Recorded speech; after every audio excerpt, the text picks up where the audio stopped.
The story of the kings and queens of England is more surprising than you might think. It's a fine drama, 1,000 years of tales of lust and betrayal, of heroism and cruelty, of mysteries, murders, tragedies, and triumphs. And it's also quite unlike the history of other countries' royalty. The thing about the kings and queens of England is that they're totally different from anywhere else, which probably explains why they're still in business when almost everywhere else they've either been given the chop or have stopped being regal. This programme looks at England's monarchs from the death of Queen Anne to the accession of Victoria. Well, Britain's monarchs, actually. And if you look at Europe at the start of this story in 1714, you'll see just what I mean. A European king is an absolute ruler. Louis XIV, Peter the Great, Philip V of Spain, Frederick William of Prussia, all men of unlimited power. It's not like that in Britain. Queen Anne has died. There are no Protestant Stuarts left. The Protestant line to the English throne now passes through James's granddaughter, Sophia, who had married a German prince with the title of Elector of Hanover, and then from her to her son George Louis, who's inherited that antiquated title. Into one quarter of the royal coat of arms pops the amazingly complicated device of a 54-year-old German princeling.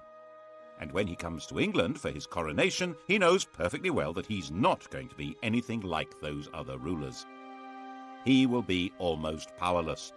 So it really doesn't matter that he can't speak a word of English. At the opening of Parliament, King George stood in silence while his words were read by the Lord Chamberlain. The crown that had belonged to Normans, French Plantagenets, Welsh Tudors and Scottish Stuarts had now passed to the German Hanoverians. The new king's son, George Augustus, arrived from Herrenhausen to take his seat in the House of Lords as Duke of Rothesay, heir to the throne.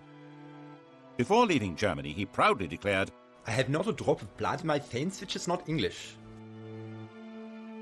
Rothesay, of course, is a Scottish dukedom. George Augustus did share one trait with his father's English subjects, a hearty dislike of King George, and for the same reason. 20 years before George became King of England, something very mysterious had happened to his wife's best friend, the dashing Count Königsmarck. His wife, Princess Sophia Dorothea, had come to detest her husband, who spent his time either engaged in endless European wars or enjoying his various mistresses. Königsmarck tried to help her escape from Hanover. He failed. The Count simply disappeared from the face of the earth, and the princess was banished and imprisoned. Her son, George Augustus, never forgave his father. In fact, father-son detestation would be the defining mark of the Hanoverian dynasty. They thrived on it. The English weren't too keen on that sort of behaviour either. They might have been more sympathetic if they'd approved of the two mistresses that George brought with him, but they called them the Maypole and the Elephant, and decided they were simply greedy Germans with their snouts in the trough. And there were Scottish noblemen who thought that with George lacking support in England, this might be an opportunity to hand the throne back to the Stuart family, and in particular to James II's son, living in France and known as the Pretender. The French thought this would be a great idea. Louis XIV's mistress, Madame de Maintenon, even presented him with a song to be sung on his accession. It had originally been written for Louis to celebrate his recovery from a surgical procedure on his bottom. She translated it for the man who should, she thought, be James VIII of Scotland, and, why not, James III of England. God save a gracious King, long live a noble King, God save the King. The song turned out to be a bigger hit than the man. The Jacobite Rising of 1715 was a complete flop, and after spending a couple of months wandering around the Highlands, James went home to France. George's throne was safe. He spent every winter in Hanover and left the government of England to his ministers. His own work was done by a new figure, the Prime Minister, a politician acting as a king's substitute. The first man to take on this role was Robert Walpole. Since Walpole didn't speak German, the pair of them communicated in schoolboy Latin. King George died a sudden death in 1727 while in Hanover, aged 67.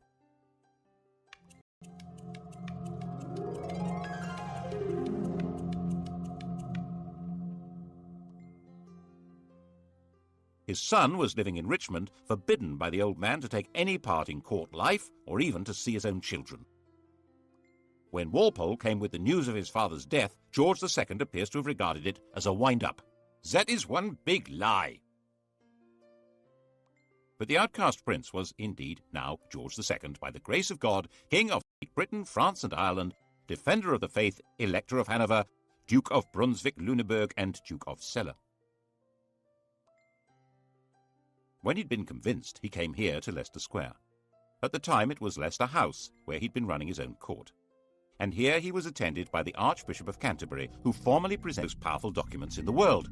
When William the Conqueror and Henry II died, their wills established who would rule after them. George took his father's will and, instead of opening it, shoved it in his pocket. It was never seen again, to the great disappointment of his father's mistresses. George II's wife, Queen Caroline, had very firm ideas on what should happen next, and her husband was quite obedient. The result was that everyone who'd been hoping for their own promotion in a changed government was disappointed.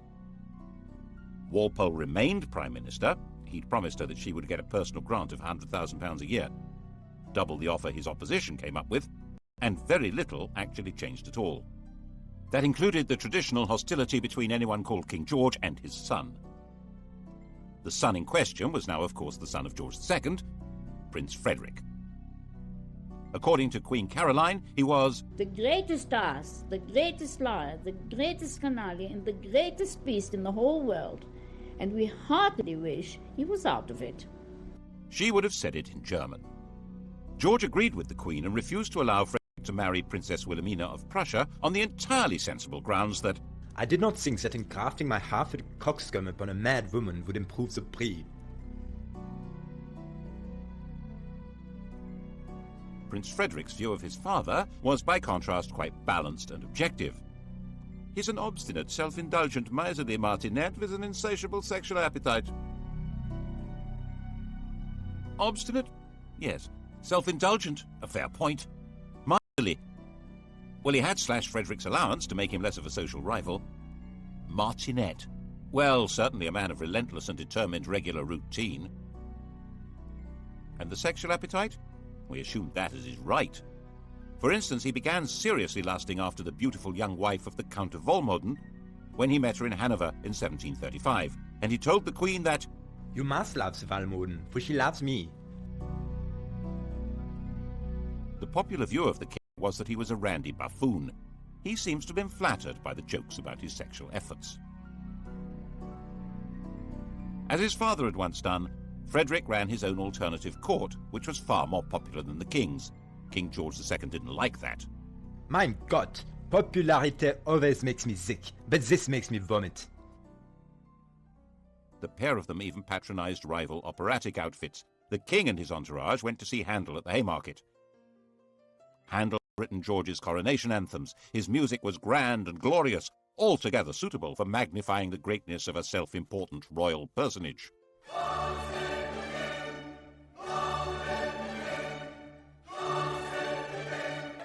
The prince and his crowd stayed away. They went instead to the Theatre Royal in Lincoln's Inn Fields. That was where opera was being transformed into popular musical theatre. The biggest hit was The Beggar's Opera, a vigorous tale of the criminal classes, which lots of people said was intended as a satire on the court and Walpole's government. When you censure the age, be cautious and sage, lest the courtiers offended should be. If you mention vice or bribe, 'tis so pat to all the tribe, each cries, that was levelled at me. It was all very entertaining, watching royalty playing out their family quarrels, but they were not quite reduced to the level of powerless performers. King George was a fighting man, like his father, head of the army, and very much engaged in the quarrels between the rulers of continental Europe. Walpole tried hard to keep him out of wars, but in 1739 the king got his way, and England went to war with Spain. This was the start of a steadily growing involvement in the power struggle between France, Prussia, and the Habsburg Empire. Its culmination for George came in June 1743. He found himself under attack by the French at a German village called Dettingen. His horse bolted, but George stood in front of his troops, waved his sword, and made a rather ponderous but actually rather brave little speech. Now, boys, now for the honor of England. If Ireland behave bravely, the French will soon run. And so he became the last English king to lead his troops in battle. It was a fierce fight, and George emerged a bit of a hero. But he didn't rule the country. Governments and ministers came and went not because he wanted them, but because Parliament wanted them. In fact, George called himself a prisoner on the throne. In 1745, he played no part in the battles of Prestonpans or Culloden, which were far more important to the throne than the Battle of Dettingen. After all, they were battles for the throne itself. The cause of King James Stuart, the king who'd fled from William of Orange in 1688, had never been forgotten by the Scottish Highlanders. Its supporters of a Roman Catholic monarchy, were called Jacobites, the Latin for James being Jacobus. James's son, the Pretender, had tried and failed to take the throne in 1715, and now, 30 years on, he was known as the Old Pretender. His son Charles, born in Rome, was the Young Pretender. Bonnie Prince Charlie to his supporters, Charles Casimir was 25 years old, pale, thin, romantic and brave. And he decided that George was so unpopular it would be a doddle to take over. He turned up at his own expense in the Hebrides and summoned the Scottish clans. Most of them responded, but out of a combination of loyalty and desperation rather than conviction. Enthusiastically welcomed into Edinburgh and roundly defeated the government army at Prestonpans. The news created a passion of patriotism when it reached London. The city might have lampooned the court and sneered at it, but this was different. That evening the king was visiting the theatre, the King's Theatre, Drury Lane, and the orchestra struck up a tune which they'd just got hold of. God save a gracious king, long live a noble king, God save the king. The audience loved it. None of them knew that it had been the Old Pretender's music, or the King of France's. The song had changed sides and became the national anthem. Actually, it became everybody's anthem at one time or another. Frenchmen, Germans, Russians, Swiss, Liechtensteiners, Swedes, Danes and Americans have all swelled with patriotic pride to exactly the same tune. But when God Save the King became London's big hit, it was because no one could see how the king would be saved any other way. Marshal Wade, the best officer in the government army, said that Scotland was lost and England would fall prey to the first comer. Lord, grant that Marshal Wade may by thy mighty aid victory bring. May he sedition hush, and like a torrent rush, rebellious Scots to crush. God save the King. The rebels took Manchester, then Derby. London trembled, but not as much as the clansmen. They'd marched expecting England to rise in their support and the French to invade. Instead, they had no support at all. Most fundamentally, they realized that the English would never accept a Roman Catholic king. They'd outflanked a large English army, but it was now on their tail, and another was coming up from London. So back they went, and the clansmen were finally slaughtered in their thousands at Culloden in April 1746. Charles hid out for months in the Scottish Islands, hunted through the mountains by troops and with a price on his head, but protected by tribal loyalties until he finally escaped back to France. And the clan culture of the Highlands was systematically and ruthlessly extirpated. Clans were dispersed, their leaders imprisoned or executed, plaid and weaponry and bagpipes were banned. The would-be Charles III made a bizarre secret return to England in 1750, where he converted to Protestantism and expected this would encourage his supporters to have more hope. They were more impressed by his degree of attachment to the bottle, not so much the king over. George also found his other great enemy removed. His son Frederick died in 1751. He'd been hit hard in the stomach by a tennis ball, and the resulting abdominal ulcer burst and killed him. The new heir to the throne was a 12-year-old child, Frederick's son, George. But the great problems of the kingdom were outside the king's grasp. His country was now a great imperial trading power, with huge involvements in India, the East Indies, North America, and the Mediterranean. So was France. At the same time, continental Europe was constantly boiling over into war, and Hanover was in the middle of that. In 1756, the great powers finally locked horns in a do-or-die struggle that would girdle the whole world. This would become the 7 Years' War. It was truly the First World War. Britain fought in the name of its king, but that king now neither directed policy nor took part in the battles. A new world. In fact, affairs were so far out of the king's control that when he dismissed ministers he didn't like, they came right back again. So far as the English were concerned, this was just how things ought to be. Englishmen were entitled to liberty. The despots were on the other side, Catholic France and Austria. Their whole life, commerce, industry, and fighting force was directed by royal tyrants who ruled over starving and powerless peasants. And on the other side, Protestant Britain, whose commerce was run by men of business, whose industry was directed by free tradesmen, whose army and navy were run by heroes and manned by proud free men, and whose court was the centre of society, not of autocratic power. And that was how many of the British really did see it. Of course, they were also fighting with despotic Prussia, but that was a minor detail. The general perception was that this was a war of free Britons against European despots. Poor George died at the height of the war in 1760, and it didn't matter at all.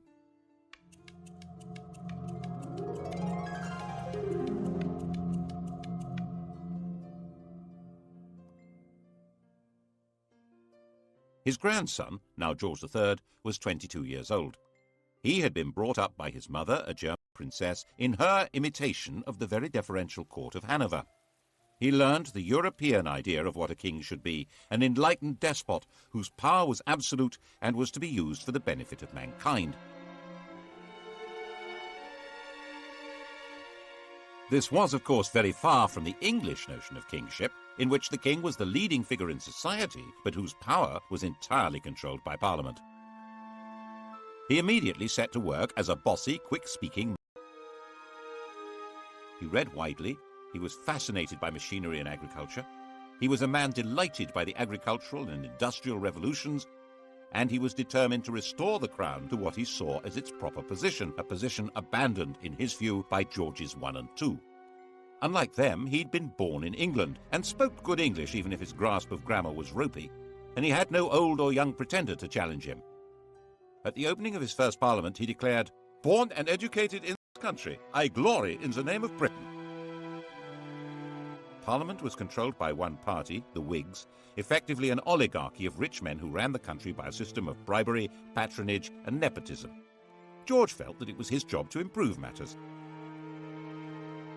And so began the most catastrophic reign since James II. If it hadn't been for George III's attempt to turn back the clock, the inhabitants of New York might still be using British passports, and the inhabitants of Los Angeles and Miami, Spanish ones. Now there's a thought. To break the power of the Whigs, he set about creating what was almost his own political party, a group of MPs known as the King's Friends. He took back the power of distributing positions and favours from the government and did it himself, so he soon built up a collection of political dependents.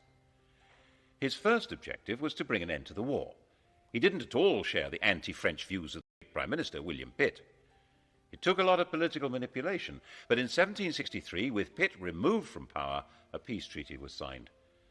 By this stage, the war had actually been won. Pitt's policies had resulted in Britain becoming the dominant colonial power in the world. Britain was more or less undisputed ruler of North America, India, the Caribbean, and much besides. And George took the credit, the glory, and tried to take control. At the end of the 7 Years' War in 1763, the King of England ruled over more of the world than any man since Genghis Khan, an empire about 5 times larger than Rome. Of course, he wasn't in the position of an Asiatic tyrant, or even your common or garden European despot. His control would have to be through Parliament. His power was limited to choosing ministers, and even that wouldn't work if Parliament and the country wouldn't stomach them, as George kept finding out. His solution was to do all he could to increase his own influence in Parliament, in effect get stuck right into political intrigues. Since it was illegal to report parliamentary debates, people became very suspicious of what was going on. He spent huge sums on trying to influence elections and would even personally go out canvassing. On one occasion, for instance, bustling into a draper's shop, saying, "The Queen wants a gown," announcing who to vote for, and rushing out again. When things went wrong. When Parliament rejected a bill that would have helped the Spitalfields weavers, the weavers marched off to find the king at Wimbledon. Shades of the Peasants' Revolt. George listened to their complaints and persuaded them to go back home. But when they realized he wasn't going to help, they rioted, and he personally ordered out the troops. He said he would put himself at the head of the army or do anything else to save his country. He also had a hand in creating the notorious Stamp Act of 1765, which tried to make the English colonists in America pay a tax on paper. This was the moment at which the whole language of politics began to change. One Virginia colonist declared, "Caesar had his Brutus, Charles I his Cromwell. May George III profit from their example." The Cromwellian revolution of the previous century had certainly been driven by the connection between taxation and liberty. The issue now was that the 13 English colonies in America had their own governments, run by their own local oligarchies, and raising their own taxes. The idea that they could be taxed by the oligarchy in London, headed by the king, was totally outrageous. They would have no way to influence what was done or what they had to pay. Colonists who supported the government were threatened by their compatriots. Some were tarred and feathered. And by the time the act came into effect, there wasn't a single person who'd accepted the job of commissioner to collect the tax. It had to be repealed. There was similar alarm in England, as in his attempt to control Parliament, George arrested his leading critic there, John Wilkes. Mobs rioted in the name of Wilkes and liberty and threatened the king. Wilkes was released, and it was established that there was a legal right to report and criticise what happened in Parliament. But by 1770, he had created the political system he wanted. The political parties had collapsed, and he had a docile chief minister, Lord North, with a parliamentary majority through whom he could run things the way he thought they should be. George liked running things. Popularly known as Farmer George, he took a very close interest in modern farming methods, developing animal breeds and new crops. These were the same modern farming methods which, by enclosing common lands and creating large self-contained farms, were breaking up village communities all over England and creating a new class of half-starved, landless wage labourers. Bad harvests didn't help, nor did a collapse in trade. The colonists in America were showing their anger by refusing to import anything from Britain. Lord North decided the best thing to do was repeal all the taxes on them except for a symbolic tax on tea. 3 years later, he arranged another Act of Parliament to try to help the East India Company sell more tea in America, and radicals in Boston retaliated with a symbolic Tea Party, at which men dressed as Native Americans. The reaction in England, stirred by the popular press, was that the colonists must be punished. George certainly shared that view. Laws must decide whether they are to be subject to this country or independent. Misunderstanding the strength of feeling and of organisation against them, the government tried to use too little force and triggered a full-scale rebellion. The rebel colonists proclaimed their independence in 1776, and with the backing of a large part of popular opinion in England, George was determined to fight them and crush them. The result, as many less warlike Englishmen had been warning, was disaster for England. Even Lord North wanted out, but George was in charge. The American Revolutionary War became a campaign not against unjust government or English rule, but against the very principle of monarchic government. George's determination to be active in government and place himself at the heart of politics created a new republican movement, a language in which to attack the rule of kings. The Peace of Versailles in 1783 forced Britain to recognise the United States of America. 6 years later, our host at Versailles, Louis XVI of France, was himself called on by a revolutionary crowd who carried him off and set up their own republic. The process of destroying monarchy was underway. Did George understand what he'd done? He certainly fretted about the American disaster, and perhaps it was his own sense of failure that made him display signs of mental disturbance in 1788, talking incessantly and behaving oddly. His doctor thought making him bleed would help. When that failed, the Prince of Wales took over the treatment. The Prince of Wales was 26 years old, a dashing if rather fat man about town, and in the grand tradition of their Hanoverian ancestors, King George and his son hated each other.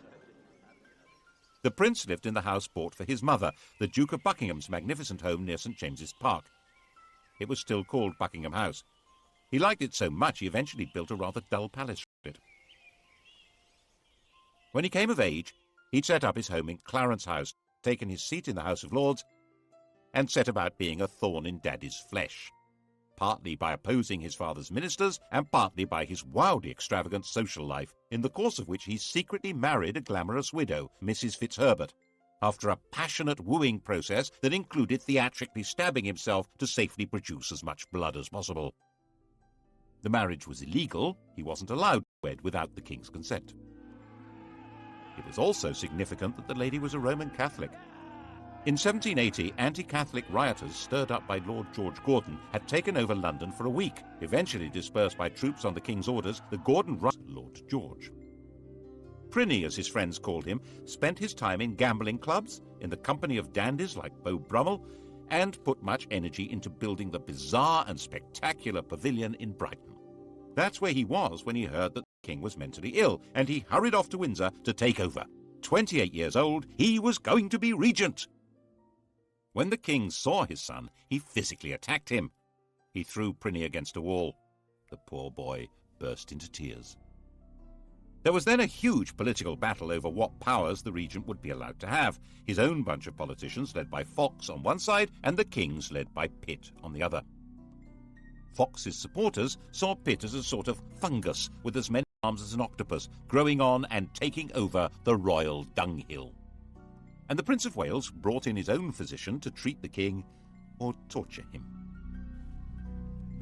The royal physicians blistered the king's forehead to draw the poison out of his brain, forced him to take useless drugs, ordering servants to sit on the king when he resisted, and refused to let him have a fire in his room during the terribly cold winter. All this when the country was anticipating French invasion and radical revolution, and volunteer regiments were being formed as a desperate line of defense. Very desperate. Finally, new physicians were brought in who gave the king gentler treatment, and he recovered. In 1801, before the arguments over how the regency would function had been resolved, the king was back in charge. But not in the way he had been. The American defeat had been a personal disaster for him and dramatically weakened his political position. In an effort to reassert it, he'd installed a 24-year-old as Prime Minister and Chancellor of the Exchequer, thinking that here at least was a politician he could control. But William Pitt's son, Pitt the Younger, was shrewd, capable, and fully understood that George depended on him, so he held all the cards. And it was Pitt who had to decide how to deal with the spread of revolutionary Republican ideas from America and France into England. The same ideas that had been voiced in America about no taxation without representation were being heard in England, where huge new manufacturing towns had grown up, which had no member of Parliament. 3 years after the French Revolution, political reform societies called corresponding societies were founded in England. Riots were breaking out in the Midlands, in East Anglia, in Scotland. Attempts were made to kill the king. He was booed and stoned in London. And the French legislature passed a fraternal decree offering aid to all peoples seeking to throw off the chains of tyranny. Once war began with revolutionary France, political radicalism was plainly treason, wasn't it? The government decided on a policy of definitely without trial. The government charged people with treason for organizing public meetings calling for political reform. When they were acquitted, acts were passed which extended the definition of treason to include speaking or writing or bringing the king or his government into contempt. To back it up, a system of internal spying, an agent provocateur, was instituted. Postmasters were given the job of reporting to the Home Office anything suspicious that they heard or that went through the mail. Public meetings needed special licenses. When William Blake the artist found a soldier in his garden, he drove him out, shouting, "Damn the king and damn all his soldiers, they're all his slaves." Bad idea. He was put on trial for sedition. The king himself was actually quite popular. He was generally seen as a kind-hearted, slightly bufferish sort of a person, but he was still ultimately in charge of what was going on. And when even Pitt insisted that Catholics would have to be allowed the same rights as Protestants and permitted to stand for Parliament, George forced him to resign. The issue had come to the fore because of Ireland. If England had some potential revolutionaries, how many more had Ireland, a land where an oppressed Catholic majority were ruled by imported Protestant colonists and an ideal staging post for a French invasion? In 1801, Ireland was incorporated into Great Britain, creating the United Kingdom. It was an attempt to make Ireland more secure. The fact that at the same time the king formally abdicated his meaningless title of King of France shows exactly where the threat was coming from. But if Ireland was to be truly united with England, there would have to be Catholic emancipation.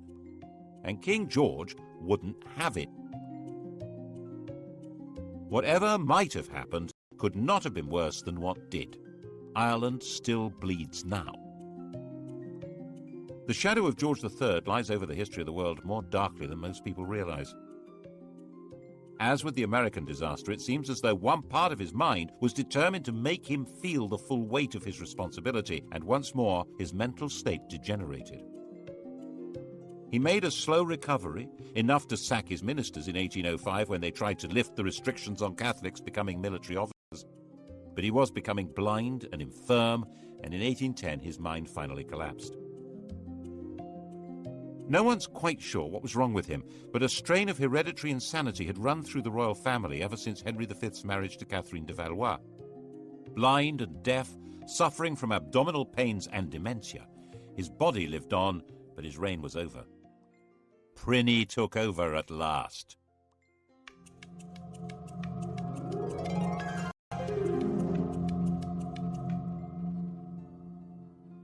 The European monarchy had been transformed. The enlightened despots had fallen. Napoleon's empire had swallowed them up, replacing them with dictators from his own family or under his control. Even Hanover had been overwhelmed. The Tsar still survived, but Napoleon was about to invade Russia. Britain stood virtually alone. And in Britain, the ancient principle of the royal prerogative was now in the fat, clammy hands of a gambling, massively indebted, roly-poly dandy with a passion for show and splendor. But the military genius of Wellington and Nelson didn't need a king to guide it. So under his uninspiring, even ridiculous leadership, Napoleon was defeated and the decrowned heads of Europe were brushed down and put back on their thrones. Why, the ruler of the United Kingdom even became King of Hanover. Prinny had been against everything his father stood for. But now he was in power, he suddenly adopted all his father's political principles, especially his determined opposition to letting Catholics have civil rights and to any reform of Parliament. Elections were basically a farce, with some MPs representing constituencies with almost no voters, and the vast majority of people unrepresented. The king thought this was fine. Lots of other people didn't. And this became a desperate issue in the years after the Napoleonic War. There were thousands of unemployed ex-soldiers. There was an agricultural depression made worse by the terrible summer of 1816, and there was increasing unemployment due to the use of new machinery. And the Prince of Wales's appetite for luxurious silverware and furniture grew mountainous. Graffiti appeared saying death or the regent's head. At the end of 1816, there was a full-scale riot in London aimed at setting up a radical government. The next month, the Prince Regent's carriage was mobbed on his way to open Parliament. The grim apparatus of repression was revived. The death penalty was restored for unlicensed public meetings. Printers of seditious material were to be seized. There was plenty of seditious material. The Prince Regent was a laughingstock. The flood of caricatures and satires was unstoppable. Extravagance was spectacular. A few years earlier, the government had agreed to clear his huge debts on condition that he made a legal marriage. The victim selected was his cousin Caroline of Brunswick, a charming, friendly and unassuming young lady who was also a bit of an exhibitionist. He spent the wedding night drunk.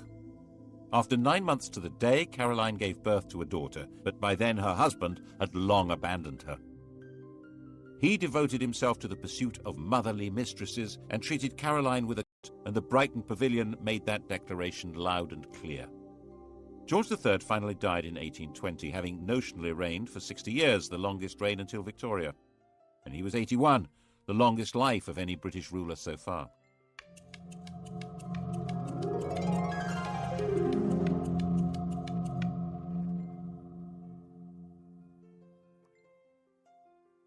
Pliny was now king. His wife Caroline now decided to come to England from her exile on the continent and take her place at her husband's coronation. An immediate attempt was made to pass an Act of Parliament divorcing the royal couple, but it was dangerously unpopular and had to be abandoned. She turned up for the coronation at Westminster Abbey, but the door was closed in her face. The coronation, fabulously expensive, was performed in complete privacy. She went away broken-hearted and died less than 3 weeks later. Her body was to be returned to Brunswick for burial. The king, nervous of a riot, insisted that the coffin should not be transported through the city of London, but it was seized by Londoners, who staged their own funeral procession with it and were gunned down by the house guards at Hyde Park Corner. Afraid of being attacked and afraid of being laughed at because of his great swollen body, from 1823 King George IV avoided being seen in public.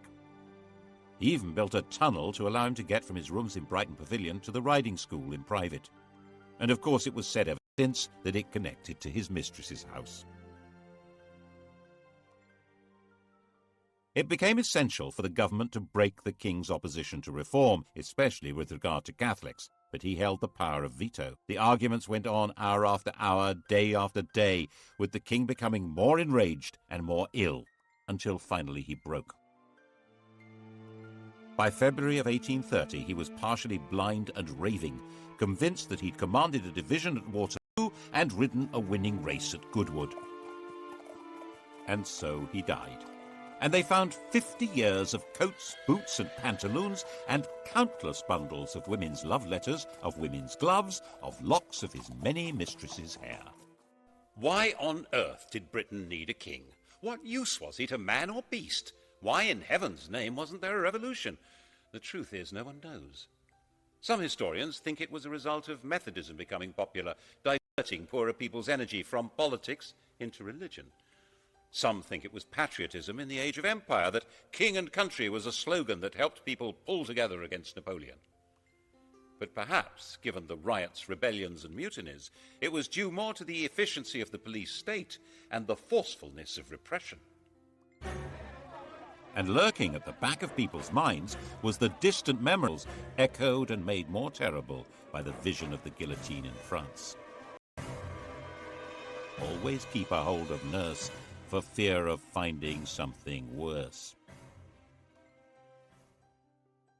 Despite George's enthusiastic sexual enterprise, he had only produced one legitimate child, and she died in childbirth.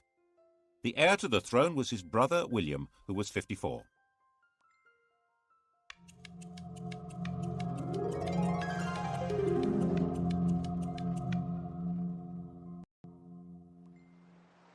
He had been sent into the Navy as a young man, where he developed into a severe disciplinarian and a stickler for etiquette.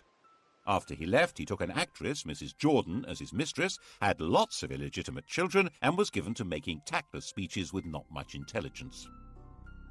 He eventually had made a royal marriage to another German Protestant princess, and Mr. King and Mrs. Queen lived at Bushey to the north of London, like a quite ordinary couple. Insisted that his coronation should only cost 1/10 of his brother's, and he was known to give people a lift in his carriage. All this made him rather popular, but when it came to parliamentary reform, he turned out to be as resistant as any other Hanoverian king. By now the popular pressure for changing the voting system into something more representative was virtually irresistible, giving more men the vote, having MPs for the new towns and secret ballots. This would give the Commons more power, so the House of Lords was resisting it, and William sided with them. By 1832, there seemed a real possibility of civil war or revolution. It's possible that if the royal family were part of the aristocracy, as in every other country with a king, that would have happened.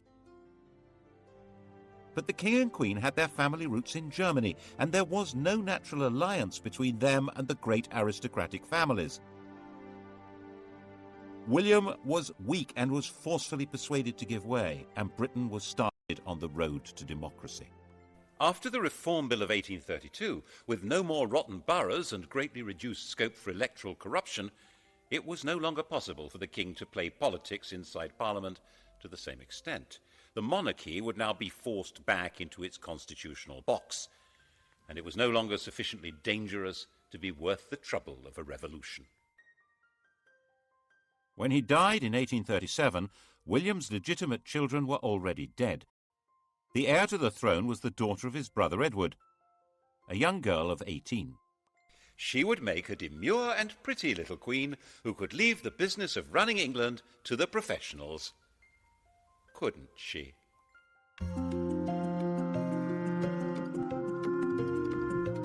Sky Digital viewers, press red. On UK TV History next, the modern kings and queens of England coming up here on History, and starting on documentary, The Best of British. Blue Planet.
The new king's son, George Augustus, arrived from Herrenhausen to take his seat in the House of Lords as Duke of Rothesay, heir to the throne.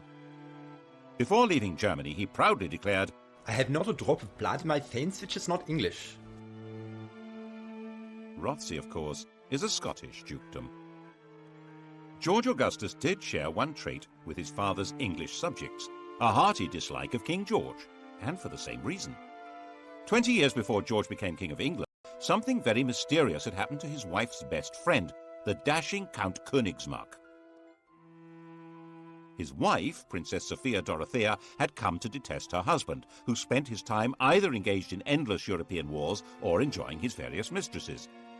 Königsmarck tried to help her escape from Hanover. He failed. The Count simply disappeared from the face of the earth, and the princess was banished and imprisoned. Her son, George Augustus, never forgave his father. In fact, father-son detestation would be the defining mark of the Hanoverian dynasty. They thrived on it. The English weren't